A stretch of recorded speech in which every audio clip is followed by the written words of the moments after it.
glucagón. Las células beta representan el 70% y son las que secretan la insulina. Y así vamos a ver nosotros las células gamma, que son el 5% y secretan la somatostatina. La misma, ¿qué es lo que hace? La somatostatina es la encargada de regular las concentraciones de la insulina y del glucagón. No, se están autorregulando. Y las células F, que son las que secretan los polipéptidos. Aquí vamos a ver esto, ¿qué es lo que hacen? Las células F secretan el polipéptido que viene e inhibe a la somatostatina. La somatostatina, ¿qué es lo que hace? Concentra la insulina y al glucagón. O sea, regula la concentración de la insulina y el glucagón. Ojo, porque en esto nos vamos a basar en el tratamiento y en la pregunta. Miren aquí, bueno, es eso lo que hemos hablado ahorita. La fisiología.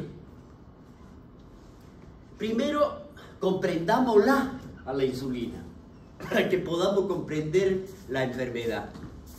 Es producida por las células beta de los islotes, se inicia como preinsulina, después por el procesamiento proteolítico en proinsulina, que estos van a venir y se van a unir a diferentes receptores y hace una fragmentación de los mismos ya, y va a llegar esta proinsulina, dice, a tener dos componentes principales. Si bien tiene 31 residuos que generan péptido C y cadena A y beta de la insulina. Esto es importantísimo. Tanto el péptido C como la cadena A y la cadena B de esta insulina. Estas se unen entre sí por una cadena de disulfuro. Esto es importante. ¿Por qué? Porque cuando se libere la insulina, queda el péptido C, que viene a acoplarse en la próxima formación de la insulina. Si eso no se queda, no se forma insulina.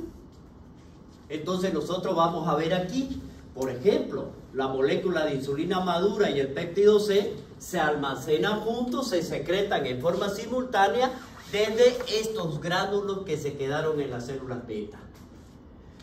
Entonces, ¿qué es lo que hace aquí? Cada una de estas va incrementando lo que vienen a ser las concentraciones de la proinsulina, y vamos a ver aquí que en estos individuos que tienen la diabetes tipo 1 y la tipo 2 ya nos indican de que esta concentración proinsulínica nos está hablando de esa disfunción, que no están en la concentración adecuada. ¿Por qué? Porque son las que, si nosotros vemos aquí, si en este mismo componente, si dijimos nosotros que van a secretarse conjuntamente junto con un polipéptido del amiloide. ¿Qué es lo que hace eso o la amilina? Esto junto con la insulina vienen y componen ese efecto principal para ir a tomar a la glucosa e irse a actuar en el órgano que le corresponde, al músculo, a los lípidos, a donde tenga que ir para reservarse como energía. Por eso nosotros decimos aquí que dentro de este componente del conjunto de polipéptido insulínico, ya que completa la función fisiológica en un sujeto normal, pero que viene a ser el componente principal de la fibrila, de amiloide, que aparecen en los islotes de los sujetos que tienen diabetes 2. Dice que estos son los que vamos a utilizar posteriormente para el tratamiento de estos mismos pacientes, por este mismo mecanismo fisiológico. Es decir, se están quedando, no se están liberando, se quedan. Y al quedarse dentro de los islotes es lo que me da esta predisposición. Entonces, ¿qué es lo que hicieron ellos? Para ver, la glucosa vendría a ser el principal regulador de la insulina para que se secrete. Entonces, aquí ejercen una influencia principal en lo que vienen a ser los aminoácidos, la cetona, los nutrientes, los péptidos gastrointestinales, los neurotransmisores, que son los que van a trabajar junto con la glucosa. No es solamente ella, sino que se va a juntar con el resto. Por eso que dice que las concentraciones de la glucosa mayores de 70 miligramos estimulan la síntesis de la insulina. Primordialmente, ¿para qué? Para intensificar lo que viene a ser la traducción y el procesamiento de esta proteína. Entonces vamos a ver aquí qué es lo que va a hacer la glucosa una vez que comienza a estimular la secreción de la insulina. Cuando ésta llega a ser introducida dentro de la célula beta, no es que vaya a ir solito, no llega solita, sino que tiene un transportador facilitador. Lo vamos a conocer como GLUT2, que es el que agarró a la glucosa y lo lleva. Y le dice a la célula beta, mira, tengo glucosa, producí insulina. Eso es lo que está haciendo cuando los niveles de insulina aquí en este caso van a ser elevados. ¿Qué es lo que hacen aquí? Primero, miren ustedes la inhibición del canal del potasio, que son sensibles al ATP, por lo tanto ¿se acuerdan cuando hablábamos del mecanismo de despolarización de la membrana? Eso es lo que va a hacer, va a despolarizar la membrana de la célula, ¿ya? Lo que hace que el conducto de calcio, dependiendo del voltaje, para la entrada y estimula la secreción de la insulina. Aquí yo le hice un dibujo a ustedes. Le dije, señores, esta es la célula, sodio, calcio, potasio, magnesio. Dice que dependiendo del voltaje que se vaya a realizar adentro del calcio con la reacción del magnesio, para que el potasio sea activado y pueda abrir la membrana y de esa manera salir la insulina. Miren, ahí ya me está dando otro mecanismo principal. Si nosotros vemos esto, el péptido 1, que es similar al glucagón, y el péptido insulinotrópico, que es dependiente de la glucosa, estos son componentes especiales que se unen a los receptores de la misma célula beta para estimular la secreción de la insulina, pero al mismo tiempo también estimulan al AMP cíclico y por lo tanto, miren ustedes aquí las concentraciones de la glucosa. Cuando nosotros vemos en ayuna, en el paciente diabético, está elevado. Cuando esto se realiza, entonces está elevado. Ese es el examen que nosotros vamos a tomar en cuenta. Entonces, existe una enzima. Esta enzima es la incretina, que vienen a suprimir la producción y la secreción del glucagón. ¿Se acuerdan? ¿Para qué es el glucagón? Para que venga y forme más glucosa, ¿no es verdad? A partir de la reserva. Entonces, ¿qué hace la incretina? Le dice, pero un ratito, tengo harta glucosa, no quiero. La bloquea. Entonces eso es lo que está haciendo. Los análogos de la incretina, que son los fármacos que prolongan la actividad del GLP, que vendría a ser el transportador. Entonces, ¿qué es lo que van a hacer en este caso? Utilizan con fines terapéuticos para los pacientes que tienen diabetes mellitus tipo 2. Esa es la base para el tratamiento de ellos. Entonces, miren acá. ¿Qué es lo que hace el glucagón? El glucagón aquí, como se forma dentro del páncreas, en las células alfa, esta de aquí, las células alfa, rodean a las células beta, que son las productoras de insulina, cuando bajan los niveles de azúcar. Cuando bajan los niveles de azúcar en sangre, entonces ¿qué hace? Se libera glucagón.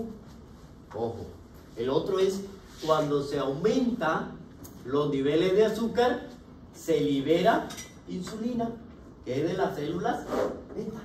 ¿No es verdad? El glucagón, ¿a dónde actúa? En el hígado, activa dos procesos metabólicos, por lo tanto produce la liberación de glucosa a la sangre. Y ahí es donde le decía yo, la gluconeogénesis y la glucogenólisis son los dos procesos que va a activar. Actúan sobre la reserva del glucógeno, promueven la degradación y generan la molécula de glucosa. Por otro lado, activan la gluconeogénesis con la síntesis de la glucosa a partir de otros precursores. Son los dos procedimientos o procesos que van a activar el glucagón en el hígado. Bien, esto es lo que hace. Todo lo que hemos hablado. Aquí si nosotros vemos de cada uno de ellos, dónde es donde van a venir a actuar cada uno de los pasos que nosotros hemos visto. Principalmente a nivel del músculo y principalmente a nivel del hígado. ¿Para qué? Para mantener una glucosa normal en sangre. Ya que si no hay producción de glucosa, entraríamos en una hipoglicemia, o si hay mayor producción de glucosa, entramos en una hiperglicemia. Por lo tanto, miren ustedes aquí, nivel bajo de glucosa, ¿qué es lo que hace? Estimula al páncreas para que produzca glucagón, miren, ¿y qué es lo que va a hacer aquí? En el hígado, hace que se activen dos procesos, una a partir de glucógeno de reserva y mandamos glucosa. La otra, los niveles altos de glucosa actúan en el páncreas, liberan insulina en las células beta y esto hace que tomen a la glucosa que está en la sangre y lo lleva a los diferentes lugares donde van a ser para tratar de normalizar. Y restablecemos los niveles. Bueno, ahí ya está facilito. En los esquemas y en el otro está explicado clarito. Bien, ¿cómo hacen esta regulación para mantener esa homeostasis de la glucosa? Es decir, ese equilibrio. Veamos. Primero, se refleja la homeostasis de la glucosa en el equilibrio que debe haber entre el consumo de la energía que proviene de los alimentos que ingerimos y la producción hepática de la glucosa. Ojo, dos lugares, una exógena y la otra endógena. La exógena es lo que nosotros consumimos y la endógena la que se va a formar en el hígado. Gluconeogénesis. La captación y la utilización de la glucosa por los tejidos periféricos. ¿Quiénes son los tejidos periféricos? Músculo, hígado y lípidos. ¿Qué es lo que hacen entonces? Para transformar en energía y acumularla. Veamos. La insulina entonces vendría a ser el regulador más importante de este equilibrio metabólico. También, como dijimos, los impulsos neurales, las señales metabólicas y otras hormonas como el glucagón van a participar en este control de este suministro y utilización de la glucosa. ¿Cuáles serían los órganos que regulan la glucosa y los lípidos que comunican por mecanismos neuronales y humorales para la grasa, músculo, que son los que producen la adiposina, la miosina y metabolitos que influyen en la función hepática? Ojo, quiero que me tomen en cuenta estos dos, la adiposina y la miosina. Ojo con esos dos, porque posteriormente eso se van a convertir en toxina cuando hablemos de complicaciones nefrotóxicas. ¿Ya?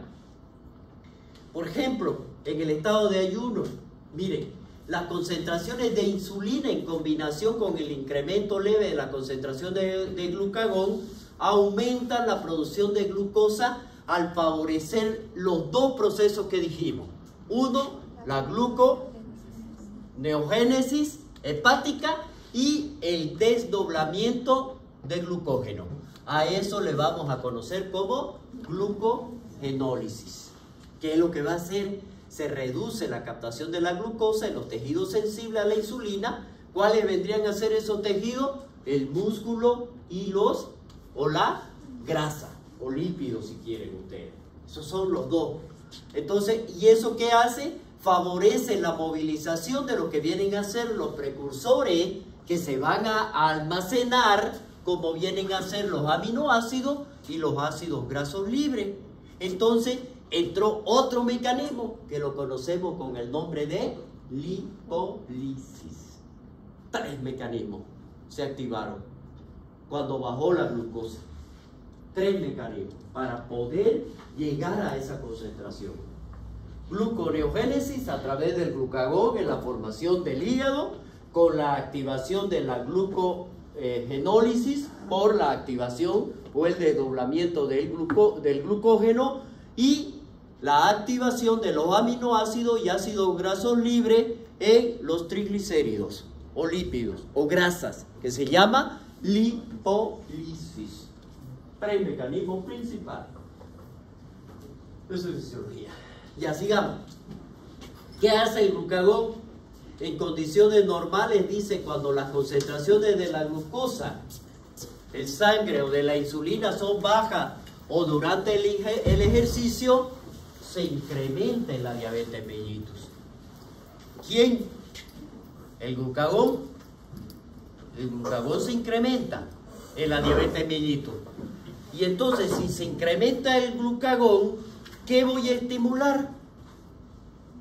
Los dos mecanismos. La glucogenólisis y la gluconeogénesis. Por el hígado y en menor grado por la médula renal. Eso es secundario. Pero esos dos mecanismos principales son los que se van a activar cuando el glucagón, cuando bajan las concentraciones de la glucosa. Mi paciente diabético, ¿qué hace mi paciente diabético? Señores, le dice el cerebro, necesito glucosa. Y ahí donde le dice, no tenemos glucosa, le dice al resto del organismo. Ah, no, le dice el páncreas, tranquilo, que yo secreto glucagón, porque ese me va a ayudar a formar glucosa. Claro, le dice el diabético. Magnífico, mándele. Le manda, pero igualito no la puede utilizar. ¿Y qué sigue haciendo? Aumentando la glucosa. Eso es lo que hace. Ahí. A ver, ¿qué pasa aquí? Miren ustedes. Cuando, después de que hemos comido, o hacemos una carga de glucosa, ¿ya? Entonces, ¿qué va a ocurrir? ¿Qué aumenta? La insulina, ¿no es verdad? ¿Y quién desciende? El glucagón. Entonces, ¿qué hace? Este proceso anterior se revierte.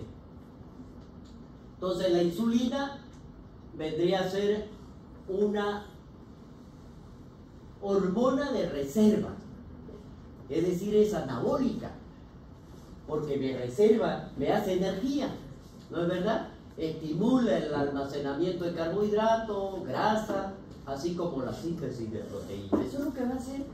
La mayor parte de la glucosa que después que nos alimentamos postprandial se usa en el músculo esquelético y por lo tanto un efecto de captación de glucosa que son estimulados por la misma insulina, como le dije yo, que va a llegar y va a captarlo.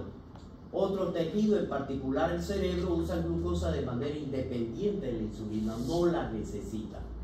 Y los factores secretados por los miocitos, el esqueleto, los miocitos esqueléticos, en este caso se los conoce con el nombre de irricina.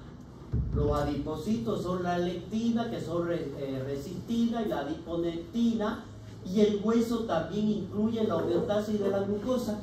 Es decir, cada uno de ellos, y aquí en este cuadro lo dice claro, cada uno de ellos va a captar y va a utilizar a la glucosa de una manera diferente, pero captándola de acuerdo a sus receptores especiales que tiene. Pero ¿quién es el que lo estimula? La insulina. Si no hay insulina, no se lleva adelante ningún proceso de lo que hemos nombrado. Por lo tanto, se aumenta la glucosa. Eso es lo que sucede normalmente. Miren ustedes aquí entonces cuál vendría a ser la acción de la insulina. Una vez que es secretada la insulina en el sistema venoso portal, casi el 50% de ella es removida y es al mismo tiempo degradada en el hígado. La insulina que no extrae el hígado va a llegar a la circulación general, donde son captadas por las células o receptores especiales que la van a llevar al órgano blanco. ¿Cuáles son los órganos blancos? No. ¿Cuáles son los órganos sensibles para el almacenamiento de la glucosa? ¿No? ¿Quién actúa en el hígado? ¿Quién actúa en el hígado? El glucagón. ¿Dónde se van a ir entonces la insulina con la glucosa? Al músculo esquelético y a la grasa. También dice que los huesos van a recibir, ¿no ven? ¿Qué es eso? Miren ustedes, la insulina aquí se une, dice el receptor, estimulando la actividad intrínseca de la tirosina sinasa, lo que hace que sea una autofosforilización del receptor y el reclutamiento de la molécula. Por lo tanto, aquí le enseña y le dice, señores, sus sustratos de receptor de insulina tienen que ser activados intracelularmente. ¿Para qué? Para que cada uno de ellos pueda captar a la glucosa y llevarla al órgano blanco. Estas proteínas generalmente son adaptadoras y entran en un complejo de cascada donde entran una fosforilización y desfosforilización, donde, miren ustedes, si bien en ese proceso metabólico de biosíntesis que están realizando de esta molécula de la insulina, hacen sí que intervengan en el proceso metabólico y nitrogenado que viene a ser de la insulina. ¿Qué quiere decir esto? Si ese proceso de fosforilización que deberían tenerlo y desfosforilización, si no se lleva a cabo, estamos listos. Estamos listos porque si no, no se va a poder realizar el proceso metabólico de la insulina. No se olviden que estamos hablando de la degradación.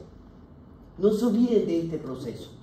Por lo tanto, si estos de aquí, que si no son activados intracelularmente por el proceso de la tirosinasa, por el proceso de la tirosina sinasa, ¿qué es lo que hace? Si no lo activa intracitoplasmáticamente, no se lleva a cabo este proceso de desfosforilización. Y si no llevamos eso, no se metaboliza. Miren ustedes, y por lo tanto, ¿qué es lo que va a haber? Si se hace, si se realiza, se incrementa la captación de la glucosa. Si se realiza, se incrementa la captación de la glucosa por la regulación positiva del cotransportador y por lo tanto me ayuda al almacenamiento de la grasa. Y lo va a llevar a los diferentes lugares. La activación de otra vía que se van a señalarse induce a la síntesis del glucógeno, la síntesis de proteína y me lleva a la lipogénesis. Es decir, mi paciente va a ir engordando poco a poco. Eso es lo que hace normalmente si no utilizamos. Si no se lleva a cabo esto de aquí, entonces no se utiliza la glucosa. Y si no se utiliza la glucosa, ¿qué es lo que va a pasar? Se aumenta. Sigamos. Miren ustedes, entonces se promueve el almacenamiento del combustible. Por lo tanto, estamos hablando de la acción de la insulina solamente. Promueve el almacenamiento del combustible y dijimos que era anabólico. Y evita el desdoblamiento y la liberación del almacenado. Cuando se utiliza eso que almacenamos, se llama catabolismo. Por lo tanto, evita el catabolismo. Eso es lo que está haciendo. ¿Ya? La falta total de insulina, una cantidad inapropiada grande de la actividad insulínica, son incompatibles con la vida. Por lo tanto, el hígado, ¿qué es lo que va a hacer? Va a promover el almacenamiento de este combustible al mismo tiempo que va a estimular la síntesis ¿de quién? De el almacenamiento del glucógeno. No se olviden los dos procesos que puede desencadenar cuando disminuye la glucosa. Entonces, me aumenta el almacenamiento del glucógeno. Además disminuye la producción de la glucosa hepática. ¿Cuándo? Cuando me inhibe la gluconeogénesis, de la síntesis de la glucosa. Y la glucogenólisis. ¿Cuándo? Cuando utiliza el glucógeno. Familia, vamos a seguir charlando.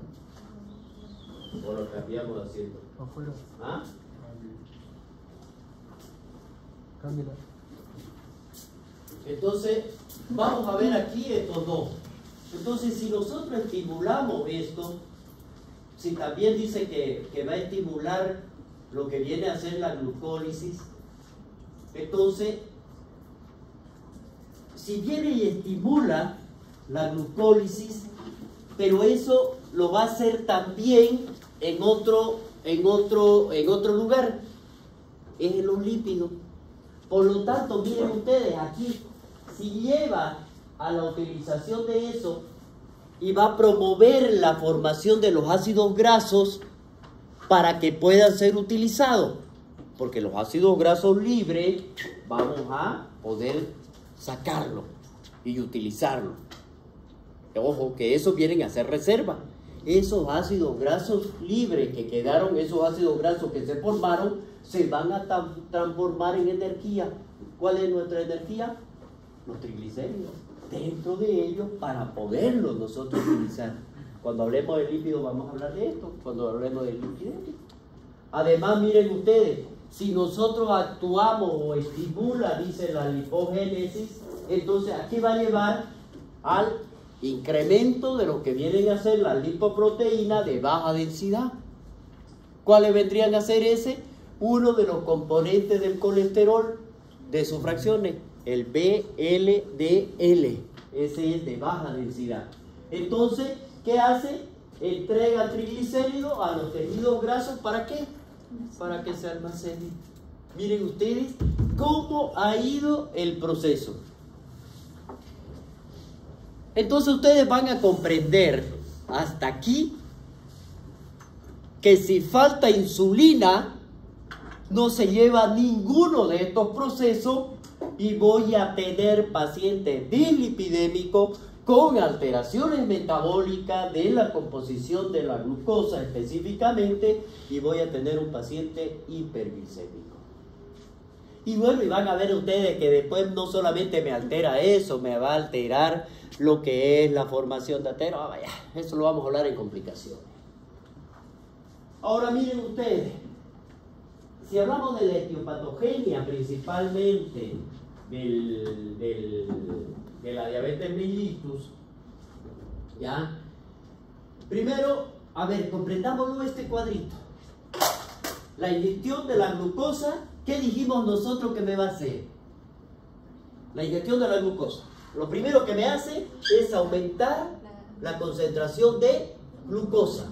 Por lo tanto, tengo una hiperglicemia. Esa hiperglicemia, ¿a quién me estimula? Al páncreas, para que me libere insulina. Por lo tanto, tengo una hiperinsulinemia. ¿Está bien? Bien. Normalmente, la insulina, ¿a dónde va a venir? Al hígado. Va a venir al hígado y va a bloquear que no se produzca pues más glucosa si ya tengo, ¿no es verdad? O para que pueda ser utilizado. Y va a venir a los músculos para que puedan ser utilizados en ellos y activa la captación. Por eso dice positivo y por eso dice negativo. Ahí está. ¿Ya? Entonces, la producción de glucosa. Eso hace de que lo capte, lo lleva también a la grasa, lo va a llevar a la grasa, lo capta, la glucosa, la utiliza, que hace la captación periférica. Aquí me lo negó, le dijo, no señor, yo no quiero más glucosa, y me lleva una glucosa normal para mantenerla. ¿Bien? ¿Qué es lo que va a hacer entonces? Dice que la glucosa, cuando no es la diabetes mellitus, cuando no es la insulina utilizada de una manera adecuada, que puede ser por dos, dice. Una, Primero, si se libera la insulina, va a haber alteración, dijimos, uno de los receptores, y que me va a dar lugar a la insulina resistencia. ¿Por qué? Porque no me va a llegar a recibir la información, o mejor dicho, la glucosa, porque no la va a reconocer. Eso es lo que va a pasar en primer lugar. Eso es lo que venimos nosotros y consideramos qué es lo que está pasando aquí. En primero, la alteración, y segundo, la alteración de las células beta. Porque eso me va a llevar y me va a seguir produciendo más insulina, más insulina, más insulina. Pero va a llegar un momento en que se van a cansar las células beta de producir insulina y van a decir, señores, no quiero más. No voy a producir más porque ya no tengo. Y entró en una insuficiencia. Primero entró en una alteración de recepción, o sea, una resistencia. Y después me entra en una alteración de la célula. Por lo tanto, entra en una insuficiencia. Bien. Entonces, miren, bueno, es un resumen de lo que hemos hablado. Ya lo leen ustedes. De todo, de cada uno de los pasos. Bien, vamos a entrar a la clasificación. Existen dos categorías en las cuales nosotros vamos a hablar de la diabetes tipo 1 y la diabetes tipo 2. La 1 más o menos es el 10% de toda la diabetes, y vemos aquí que hay un déficit total o absoluto de la secreción de la insulina, porque va a haber una destrucción de las células beta del páncreas, y que puede ser, que esto generalmente se lo da de tipo inmunológico, que es de tipo inmunológico, puede darse la mayoría de las veces, porque se forman anticuerpos que vienen y destruyen a la misma célula, y ahí tenemos nosotros como resultado eso. ¿Qué es lo que va a pasar aquí? Cuando vemos nosotros aquí que los niveles bajos, dice el péptido C, ¿se acuerdan quién era el péptido C? Es el que venía junto con la insulina, que se unía a la cadena A y B a través de una cadena de disulfuro para mantenerla. ¿No es verdad? Aquí dice que una vez que ella llega, se queda ella y se libera la insulina. Aquí demostraron de que estos estaban muy bajos, el contenido en esta célula. Dice que se llama el periodo de luna de miel inicial. Veamos aquí, estos pacientes, para que no tengan una cetoacidosis o una complicación mayor, necesitan de insulina, sí o sí. En cambio, los diabetes tipo 2, el 90% del total. Y aquí vamos a ver que pueden haber dos situaciones, dijimos, ¿no? Primero, la resistencia a la insulina. Y segundo, ¿qué dijimos? El déficit de la producción de la insulina, que puede ser absoluto o puede ser relativo. Y aquí, ¿cómo se demostró? Que si bien se detectaron los péptidos C en esta, porque habían todavía insulina que se producía en ella. Eso fue una de las condiciones. Por lo tanto, los pacientes aquí con diabetes tipo 2 no precisan la administración de insulina para prevenir la aparición de la cetosis. Entonces, pero pueden llegar a necesitar en algún momento de su vida para controlar la glucosa. ¿Qué fue lo que hablábamos al inicio? Que se van a cansar por las células beta, ¿no? Se van a cansar de producir insulina. Y ya aunque le demos el medicamento que le demos, porque cuando nosotros le damos vía oral en el tratamiento de la diabetes mellitus tipo 2, que son los medicamentos para la diabetes, son de dos tipos. Uno que me ayudan a secretar a nivel de las células beta insulina, secreta gogo, ellos vienen y ayudan. Lo estamos dando en aquel paciente que se demostró que tiene una insuficiente producción de insulina. Y otro que le vamos a dar para que me agarren a esa glucosa y le ayuden a la insulina a llevarlo en el resistente. Dos. No son lo mismo. Por lo tanto, en uno vamos a hablar de la glibenclamida y en el otro vamos a hablar de las metformina o biguanida, como quieran ustedes, y la otra que vendría a ser de la glibenclamida. Son los dos medicamentos en el tratamiento que vamos a hablar posteriormente. Y existen otros tipos de diabetes, ¿no? Bueno, esto es lo normal, miren ustedes, en el 1 y en el 2. En el 1 dijimos que no hay insulina. Por lo tanto, la glucosa no hay nada. En la 2 dijimos que hay insulina, pero que pueden ser de dos causas, ¿no? Una por resistencia y la otra porque no hay lo suficiente. Veamos la 1. ¿Qué es lo que hace? Hay la destrucción de las células beta, por lo tanto provocan el déficit de la insulina, que habitualmente es absoluto. O sea, que va a necesitar sí o sí insulina. ¿Ya? Y se puede clasificar en diabetes tipo 1 autoinmune o tipo 1A, la idiopática o 1B y la diabetes mellitus LADA. Esta es la autoinmune de inicio tardío, que la vamos a identificar más después de los 14, 15 años aproximadamente. Si nosotros hablamos de la misma patogenia de esta, vamos a ver que aquí se lo relaciona más con factores genéticos y de tipo ambiental, donde hacen que se activen de una manera inmunológica y se formen anticuerpos que vienen y destruyen a estas células beta para los productores de insulina. Entonces, esto dice que se manifiestan clínicamente cuando se destruyen más del 90% de las células beta. No hay afectación de las células alfa ni del páncreas exócrino, solamente las células beta. Y van a ver ustedes, miren ustedes la susceptibilidad genética. Aquí, para ver, es de tipo hereditaria y se produce, dicen, gemelos monocigóticos que se ha visto, hasta un 70% de ellos. Y vamos a ver aquí que si están en los padres aumenta el riesgo de la descendencia con impronta sexual. ¿Qué significa? Cuando el paciente diabético es mayor, ¿cuándo es? Cuando el padre, quien es que la padece.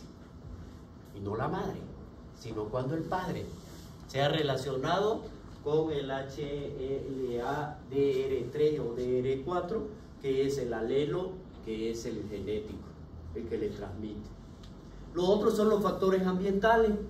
Aquí vamos a ver aquí, dentro de esto, que van a estimular a las respuestas inmunes y vamos a ver cuáles podrían ser, que vienen y estimulan, pueden ser virus, ¿no? O alimentos.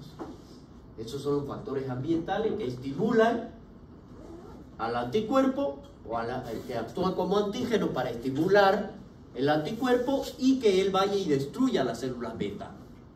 Ojo, en aquel que tiene predisposición. El otro es el factor inmunológico. Ya hay la destrucción por mecanismos celulares y por mecanismos humorales. Aquí hablamos de los autos anticuerpos. Y aquí vamos a ver que ya aparecen los signos de inmunidad celular, como son las insulinitis, el proceso de inflamación que se lleva a nivel de los islotes de Langerhans y que son activados por los linfocitos T. Macrófagos que van a venir después en ellos y actúan destruyéndola la misma célula. Y el otro que es el humoral, mediante la formación de los autos anticuerpos frente a la insulina A1, que son los islotes de Langerhans. Y entonces, ¿qué es lo que hacen aquí prácticamente? Si nosotros le damos la definición clásica de todo, en cada uno de ellos, ¿cuándo es que nosotros vamos a decir que es un paciente diabético mellitus tipo 1? Cuando identifiquemos la presencia de uno o cualquiera de estos autos anticuerpos que nosotros podamos identificarlo. Mientras tanto, el paciente no se lo puede clasificar de forma directa que es un paciente diabético tipo 1. Tenemos que identificar cuál es el anticuerpo que es el que lo ha formado. Y estas son las características. Miren ustedes lo que se pide. La nomenclatura de la insulina y la proinsulina, de los antígenos y las características. La aparición muy temprana, el anti-GAD, la descarboxilasa del ácido glutámico está en el 70% de los casos del diagnóstico y lo más utilizado en el momento actual de la clínica. Los anti-IA2A, que son el tirosina fosfatasa, que es tipo 2, son proteínas neuroendocrinas que tienen actividad sobre la tirosina fosfatasa y están presentes en el 60% de los casos en el momento del diagnóstico y son de aparición más tardía, los GAD o los IA. Los anti-ZNT8 que son activados por el canal del zinc, que es donde se actúa como antígeno y están presentes en el 60 al 80% de los casos en el momento del diagnóstico. El 95% de los pacientes con diabetes tipo 1 presentan positividad para alguno de estos 4 autorreceptores. Es decir, si yo quiero hacer el diagnóstico de cuál de ellos es, sí o sí, lo tengo que pedir los 4. Ya hay en los laboratorios. ¿Ya? Ahora, si nosotros vemos aquí cuáles van a ser las manifestaciones clínicas de este tipo de paciente, la característica principal es que aparece en la pubertad o a los 30 o 40 años. El inicio es brusco, la clínica cardinal son las 4P, poliuria, polidipsia, pérdida de peso y polifagia. El niño, en vez de poliuria, se presenta enuresis nocturna. ¿Ya? El periodo de luna de miel está el diagnóstico en el que disminuyen transitoriamente las necesidades de insulina. Es decir, se siente bien, pero es porque hay insulina y le quedó un poquito de resto a ello. Y la otra es la asociación con otras enfermedades autoinmunes. Si nosotros vemos la fisiopatología de esta, que si analizamos cada una de ellas, miren ustedes el metabolismo, cómo iniciaría prácticamente. El metabolismo de la glucosa, el metabolismo de las grasas y el metabolismo de las proteínas. Si vemos nosotros en el metabolismo de la glucosa, por ejemplo, en la comida, que es la que se va a ingerir, aumenta la glucosa en el plasma, pero al mismo tiempo también se hace que se liberen en el metabolismo de la grasa los ácidos grasos plasmáticos y al mismo tiempo también los aminoácidos plasmáticos. Eso es normal. Ahora, si no se libera la insulina, miren ustedes lo que va a pasar en el metabolismo. Vamos a irnos al metabolismo de la grasa. Se disminuye el depósito de la grasa, se aumenta el catabolismo de la grasa. No se olviden que entramos en una lipólisis para la formación de ácidos grasos libres y por lo tanto, ¿qué es lo que va a existir? Pérdida de tejido. Miren, formo los ácidos grasos libres y es un sustrato principal para la producción de ATP. Cuando hablamos de ATP es energía y ese es el que va a utilizar el cerebro. Bueno, pero no lo utiliza como ácido graso, sino que lo utiliza como cuerpo cetónico. Bien, hasta ahí nos quedamos. Vámonos al metabolismo de las proteínas. Acá, al metabolismo de la proteína. Dice que aumentaron los aminoácidos plasmáticos. Pero si no se libera insulina, entonces ¿qué se produce?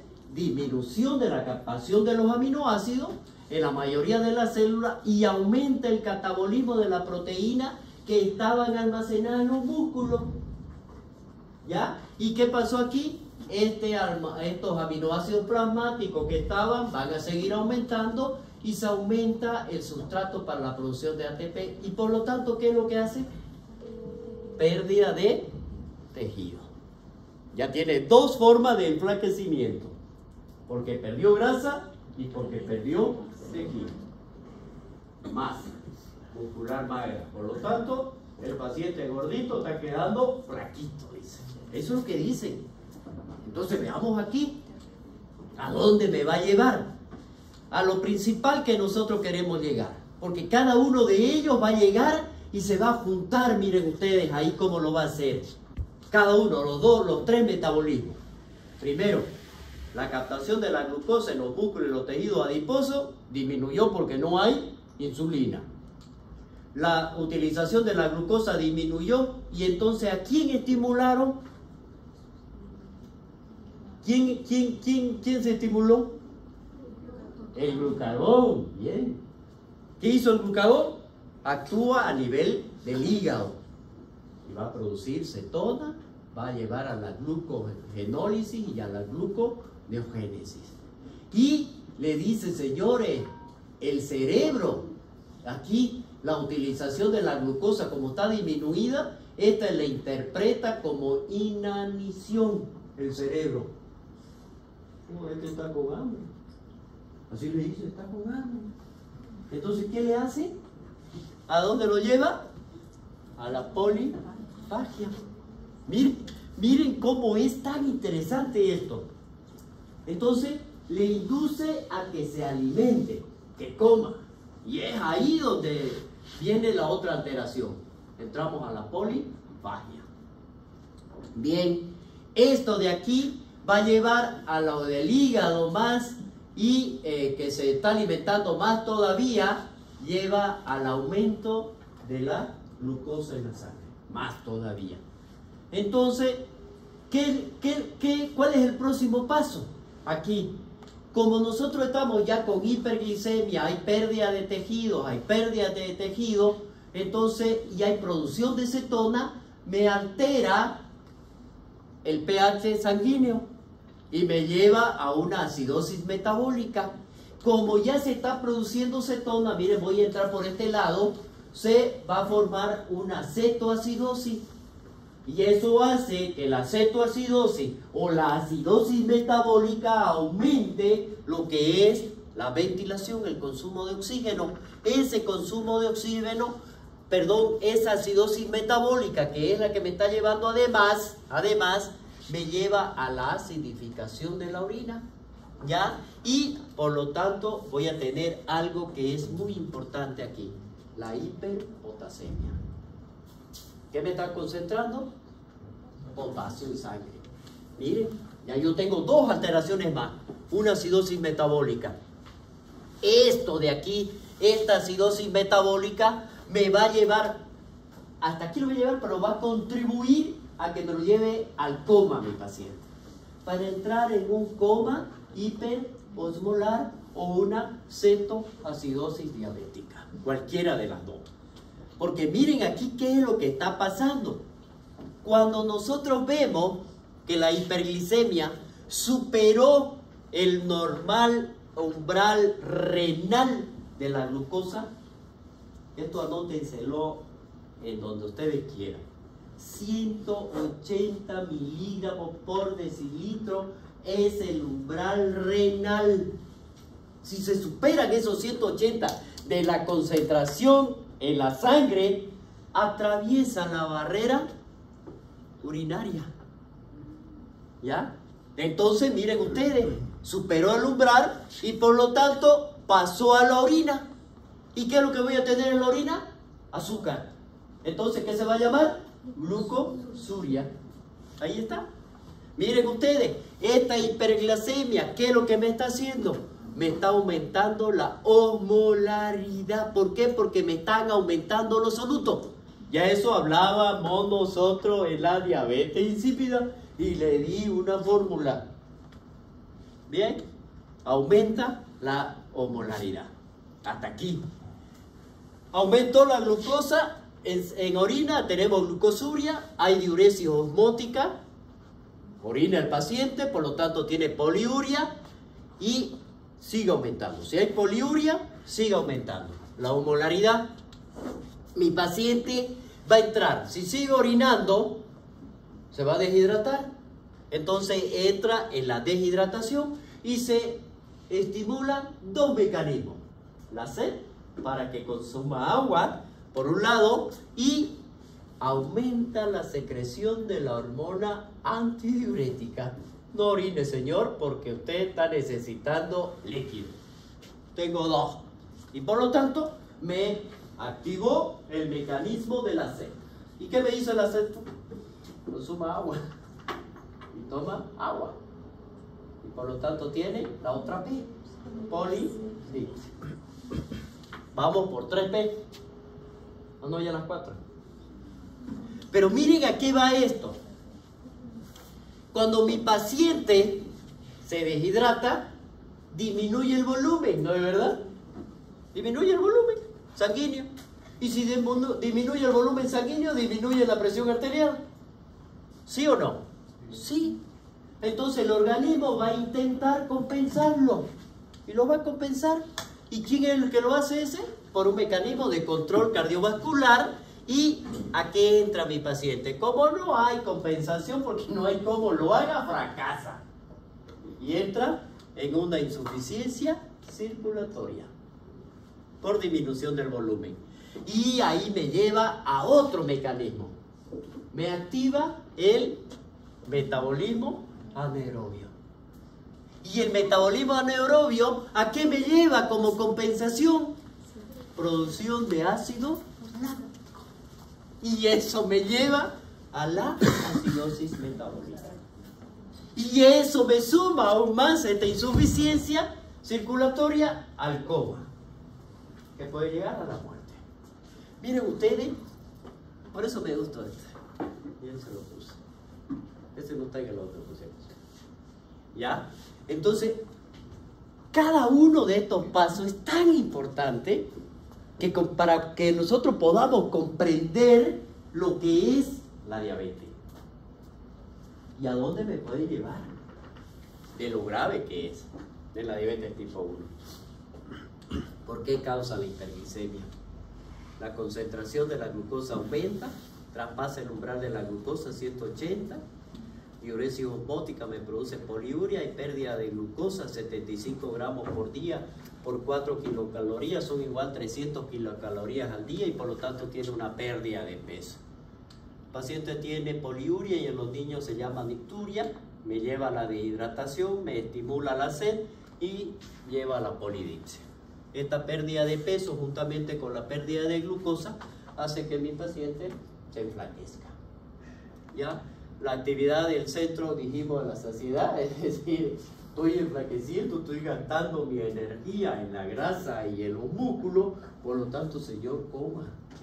Es la polifagia. Y como no puedo utilizar mi glucosa, sigamos ya otra vez el ciclo, ¿no? ¿Verdad? Ya. Bien. ¿Por qué causa cetoacidosis diabética en el diabetes tipo 1? La falta de insulina, tanto en el 1 como en el 2, por infecciones, traumatismo, estrés, o inhibiendo la insulina por hormonas contrarreguladoras, aumenta la lipólisis, aumenta la formación de ácidos grasos libres, y en el hígado actúa lo que es la carnitina, la acetiltransferasa para transformar y activar la formación de glucosa, y por lo tanto se estimulan dos vías, la vía oxidativa, tanto que lleva al consumo del oxígeno y a la producción de cuerpos cetónicos. Esto por la formación de los ácidos grasos libres, que era lo que estábamos viendo anteriormente. La formación o la producción de los cuerpos cetónicos da lugar a 3 acetatos, de los cuales, miren ustedes, tenemos el ácido acetoacetato, el ácido beta-hidroxibutirato y el ácido acetona. Este de aquí es el único que es detectable. Pero, ¿a qué me lleva esto? Primero, en la sangre, como lo estoy eliminando, ¿qué es lo que va a haber en la sangre? Disminución del acetonel, de los cuerpos cetónicos. Hay disminución, por lo tanto, tengo cetonemia o presencia de ello. Y voy a tener presencia de lo mismo en la orina, cetonuria. Por eso en todo paciente nosotros tenemos que pedir un examen de orina para ver e identificar si hay o no hay cetona o acetato. Y esto me lleva, miren ustedes, al ciclo del ácido del ácido cítrico, donde hay baja metabolización de los cuerpos cetónicos por el músculo, porque hay mucho, y me lleva al acúmulo de los cuerpos cetónicos. Y eso hace de que se disminuya el pH sanguíneo y los bicarbonatos. Y por lo tanto me lleva a una acidosis metabólica. Bueno, esto es la diabetes tipo 2, es más corto. Ya es una enfermedad crónica.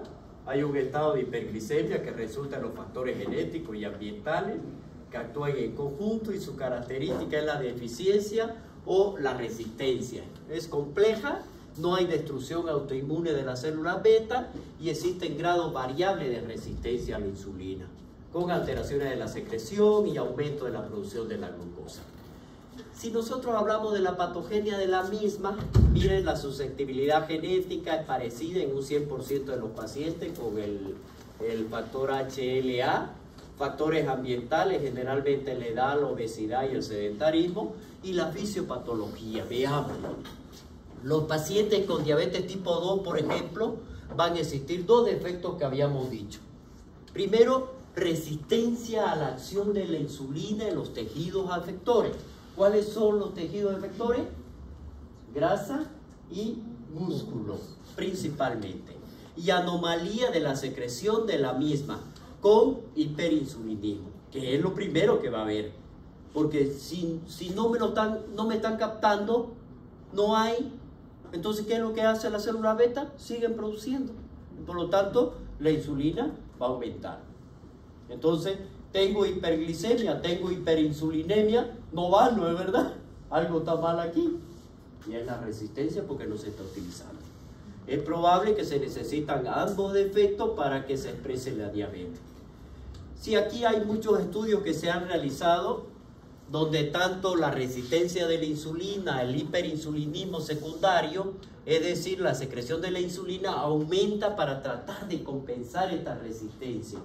Bueno, eso es lógico de darse cuenta, ¿no?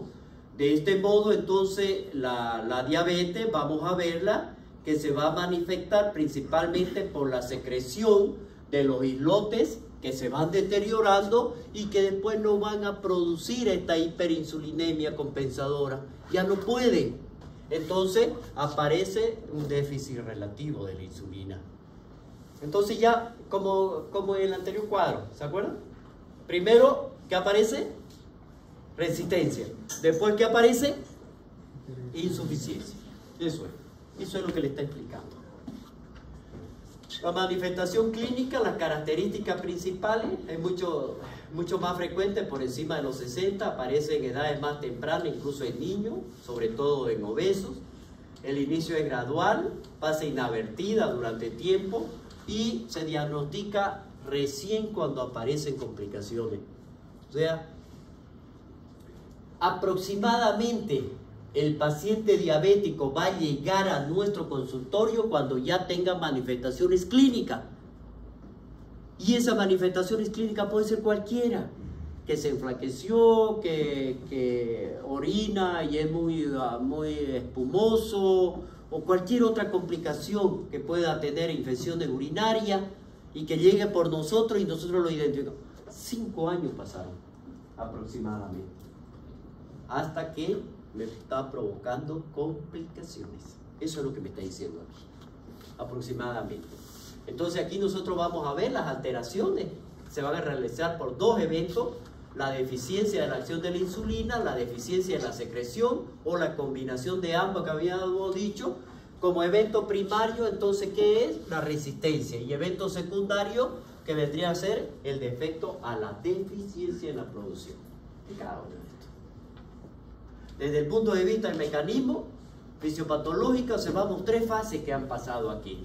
Una primera fase, hay una aparición del estado de resistencia periférica a la insulina. La segunda fase es la resistencia a la insulina más marcada en los tejidos periféricos, como músculo, tejido adiposo, y existe una sobreproducción de la insulina, que no alcanza a controlar esta homeostasis y por lo tanto tenemos una hiperglicemia postprandial. La tercera fase en este caso vendría a ser la que se asocia a la declinación del funcionamiento de las células beta pancreáticas. Y aquí vemos que ya disminuye la síntesis de la insulina y aparece la hiperglicemia en ayuna. Esto es lo que ha ocurrido. ¿Ya? En cada uno de ellos, ¿qué es? ¿Cómo vamos a llegar nosotros a producir la diabetes? Lo que le he explicado ahorita está en este esquema. La producción hepática de la glucosa en ayuno. Miren ustedes, esto es importante. Primero, consumimos carbohidratos. Transformamos en glucosa. ¿Y qué es lo que dijimos? Tenemos hiperglicemia. ¿Quién me va a ayudar acá? Tanto el hígado y las grasas, ¿no es verdad? Me van a ayudar igual porque van a transformar.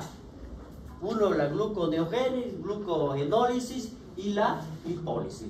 Me transforman en glucosa. Igual ayudan a esta hiperglicemia. Por lo tanto, ¿qué es lo que deberían hacer? en el páncreas se debería producir insulina, pero no lo está haciendo, no hay insulina.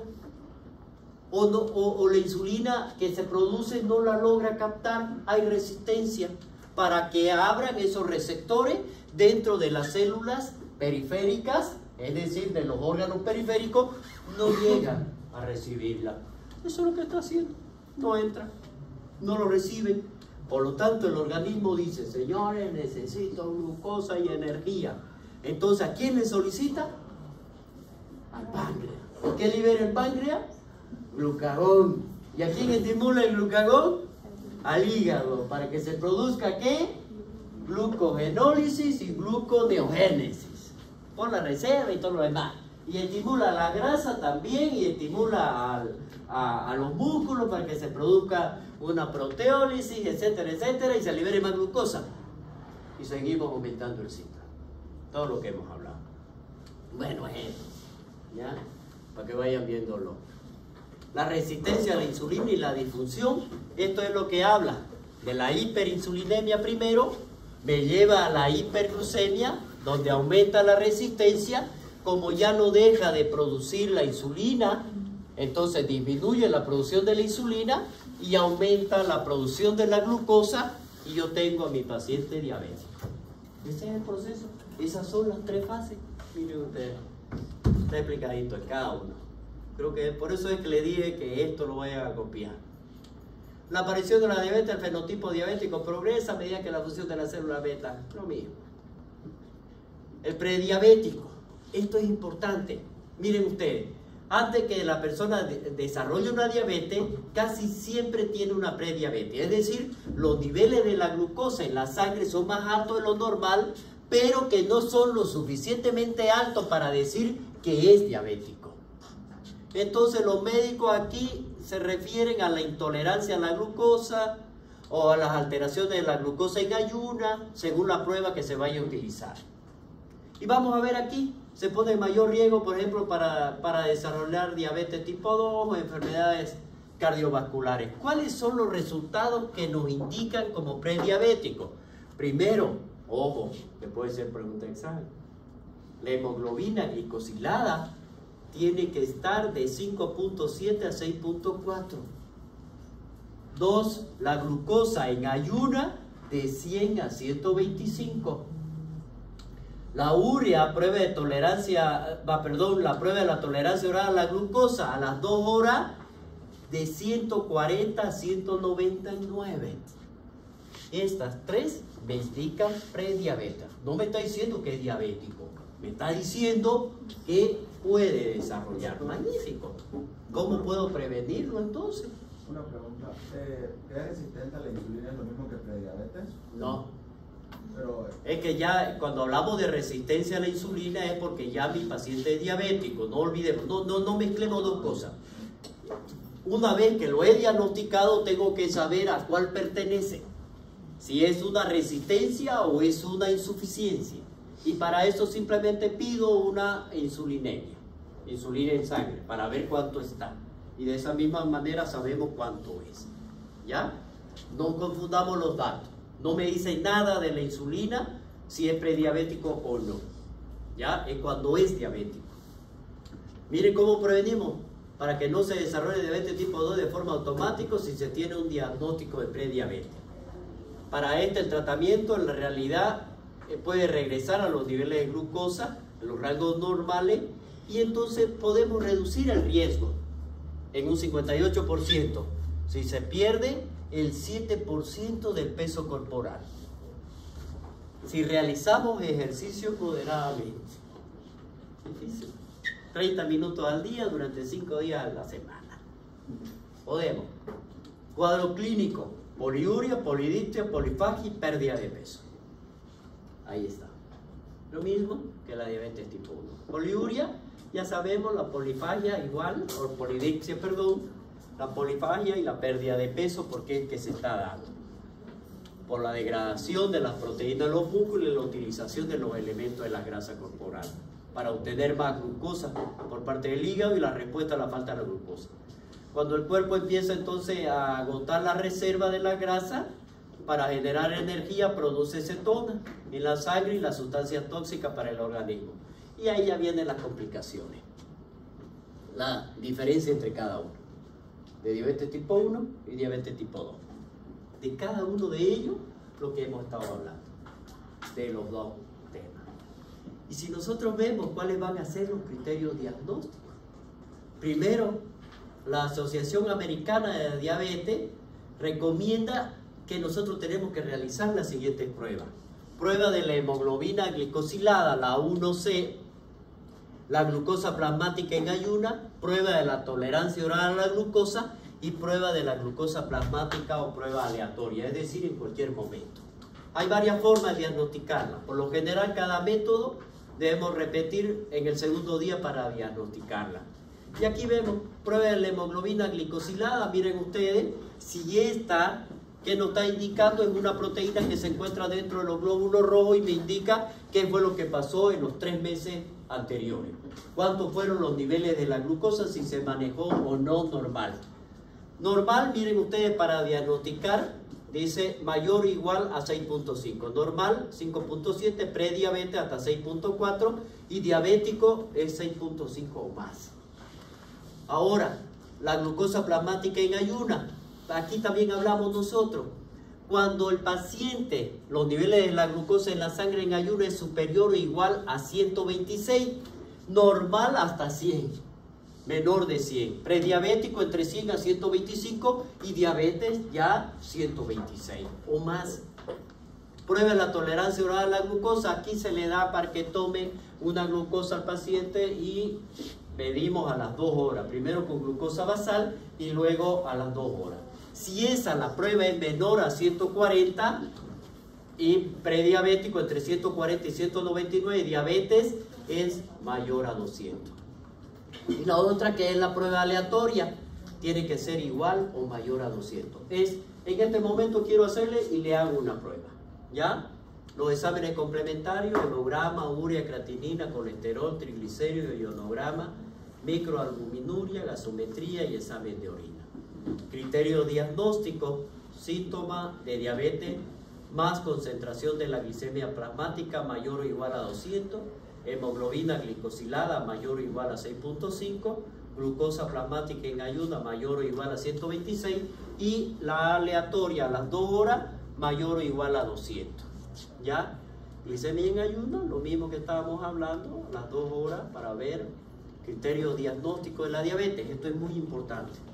Lo normal, menor a 100, la glucosa en ayuna y la glicemia a las 2 horas, que es la prueba de la tolerancia, menor a 140.